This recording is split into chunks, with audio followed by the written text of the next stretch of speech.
Oke, pada kali ini kita akan bahas masalah Arab pra-Islam.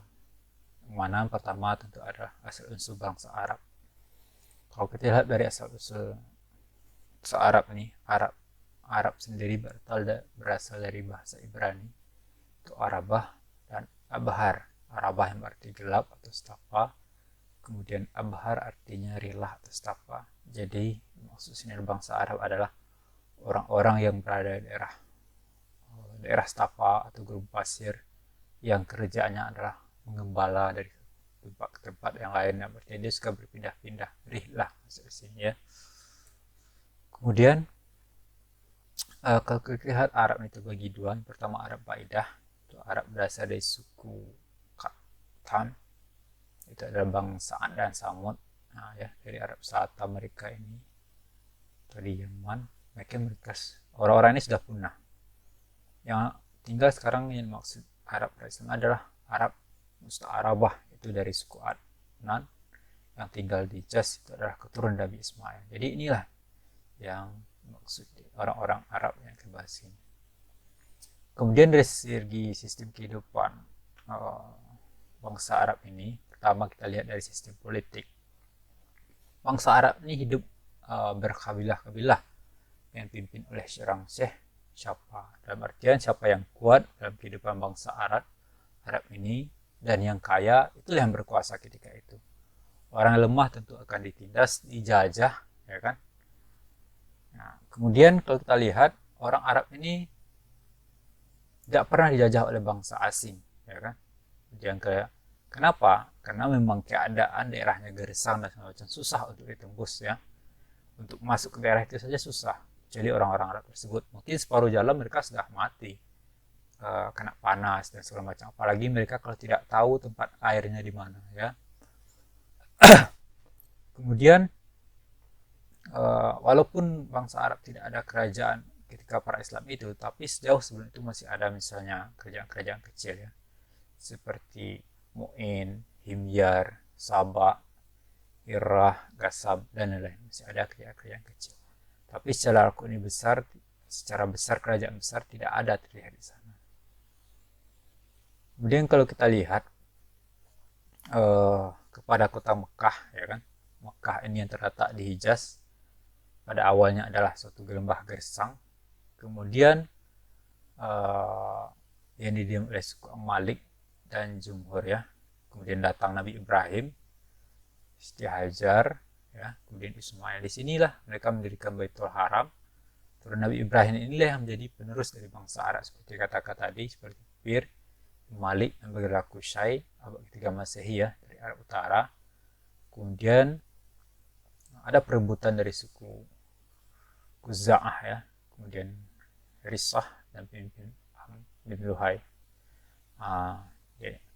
Umar bin Luhai inilah yang menjadi nanti yang berkembang ya, kemudian menjadi kuasa pindah ke Qusay bin Kilab dan Munaf bin Hashim. Jadi ada perpindahan kekuasaan dari sini. Yang jelas awalnya adalah berasal dari uh, turun Nabi Ibrahim. Ya. Itulah kalau kita sistem politik, dia tidak suatu kerajaan tapi hanya suatu kabilah-kabilah atau kelompok-kelompok mereka hidup ya. Ketika suatu kelompok diganggu, maka dia tidak akan diam saja, dia akan balas. Di sistem balas ketika dia kaumnya dibunuh, dia akan bunuh juga. Seperti itu. Yang lemah akan menjadi budak, ya. Yang kaya akan berkuasa, yang kuat akan berkuasa. Seperti itulah kehidupan pada masa Arab para Islam. Kemudian dari segi kehidupan sistem sosial kita lihat di sini, masyarakat sudah mengenal sistem perbudakan, ya. Wanita ketika itu kurang dihargai, sehingga setiap anak perempuan yang lahir ketika itu dibunuh. Tapi itu hanya Bani Asad dan Bani Tamim saja. Kalau akhlak mereka merosot, mereka suka minum mabukan, senang-senang dalam artian jauh dari ajaran-ajaran agama. Jadi dari kehidupan sosial inilah mereka dikatakan bodoh ya, karena mereka terlalu larut dengan kehidupan dunia, ya, senang-senang, tidak menghargai sesuatu hal sama lain. Harga hanya uang dan kekuatan, itu yang dihargai ketika itu. Kemudian dari segi ekonomi, kalau kita lihat di sini, masyarakat Arab ketika itu dia suka berdagang dan berternak. Yang berdagang ini adalah orang-orang yang hidup di perkotaan. Itu hidup mereka berdagang. Sedangkan yang berada di desa adalah mereka berternak. Kemudian kalau sekitar Ka'bah itu ada juga seperti perajin patung untuk berdagang. Yang tukang buat patung, kemudian ada juga yang bersyair-syair, itu juga menjadi sebuah ekonomi bagi mereka kalau ada pasar gitu. Kemudian dari keagamaan mereka, masyarakat Arab ketika itu menyembah berhala atau patung atau benda-benda lain seperti Uzza, Mana, Lata, Hubal. Di samping ada juga yang sebagian kecil yang beragama Hanifiyah ya. Hanifiyah yang masih menyembah Allah Subhanahu wa taala. Itu juga dengan hal lain. Jadi sebagian kecil masih ada yang taat kepada Allah, sebagian besar sudah murka ya, sudah menyembah patung-patung tersebut. Kemudian kalau kita lihat dari kesenian dan ilmu pengetahuan ya, ketika itu sudah berkembang seperti ada syair ya, ada syair ya kan, kemudian ilmu falak mengenai cuaca, dia sudah mengetahui kapan ini akan terjadi badai pasir dan segala macam. Dari arsitektur itu dilihat dari bendungan Maghrib ya, menandakan sudah ada, walaupun katakan bodoh tapi itu adalah dari kelakuannya. Kemudian yang seterusnya adalah peristiwa penyerang bergajah. Nah, disinilah nanti jelang kelahiran Nabi Muhammad ya, ketika Ka'bah suatu tempat ibadah yang banyak dikunjungi orang-orang ketika beribadah ketika itu, sehingga membuat Abraha, gubernur dari kerajaan Habsyi, merasa iri dan mencoba untuk membuatnya serupa di Yaman, tapi tidak membuat hati orang-orang berpaling dari Ka'bah tersebut, hingga dia kesal. Adalah niat dia untuk menghancurkan Ka'bah ini. Namun niat tersebut digagalkan oleh Allah melalui burung-burung kecil, nah, seperti yang terdapat dalam surah Al-Fil ya. Jadi seperti itu. Kemudian apa yang bisa kita ambil pelajaran dari kehidupan Arab Islam? Pertama adalah jiwa sosial yang tinggi. Mereka punya kehidupan jiwa sosial yang tinggi. Walaupun artinya mereka tidak menghargai itu semacam, tapi jiwa sosialnya tinggi. Kemudian yang kedua, tidak membeda-bedakan antara yang satu dengan yang lain ya. Jadi kita tidak usah membeda-bedakan seperti yang terjadi pada bahasa Arab. Jadi kita bukan mengambil apa yang ada tersebut, tapi kita mengambil yang buruk itu menjadi yang baik.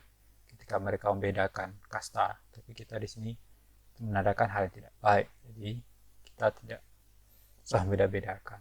Semua manusia ini sama daripada Allah, hanya ketakwaannya beda. Kemudian orang Arab itu jiwa dagangnya tinggi ya. Jadi orang kaya itu bukan orang yang pintar, orang dan semacamnya, tinggi jabatan, tapi adalah seorang pedagang. Semakin tinggi jiwa dagang, sinilah kekayaan itu. Kemudian menjauhkan diri dari sifat tercela ya. Jadi kita harus jauh, karena hal itu tidak baik kalau kita masih melakukan sifat-sifat tercela. Jadi apa bedanya kita dengan orang-orang Arab pra-Islam atau orang-orang Arab jahiliyah? Kemudian menghargai wanita, jadi jangan lagi membuat wanita tidak berharga, karena wanita itu adalah bagian dari kehidupan kita. Tanpa wanita kita belum tentu ada. Jadi kalau kita masih suka memperdagangkan wanita atau wanita memperdagangkan dirinya, apa bedanya mereka dengan Arab pra-Islam atau orang-orang jahiliyah? Jadi di sini yang harus kita pahami adalah seperti itu. Kita harus mengambil hal-hal tersebut, mengambil hikmah, bukan kita meniru apa yang terjadi. Tapi ketika kita melihat apa yang terjadi di Arab pra-Islam tersebut, ketika kita masih misalnya melakukan berjudi, melakukan mabuk, melakukan perbuatan tidak baik, berarti kita masih berada di kategori orang-orang jahiliyah, orang-orang bodoh. Maka kita harus tinggalkan hal tersebut untuk menandakan kita bahwa bukan orang-orang jahiliyah lagi. Baik, demikian saudara sekalian untuk pada kali ini. Jangan lupa like ya, subscribe, dan tekan tombol loncengnya. Kemudian kalau ada komentar dan saran, pertanyaan, kritikan, silakan diberikan. Baik, demikian saja pada kali ini.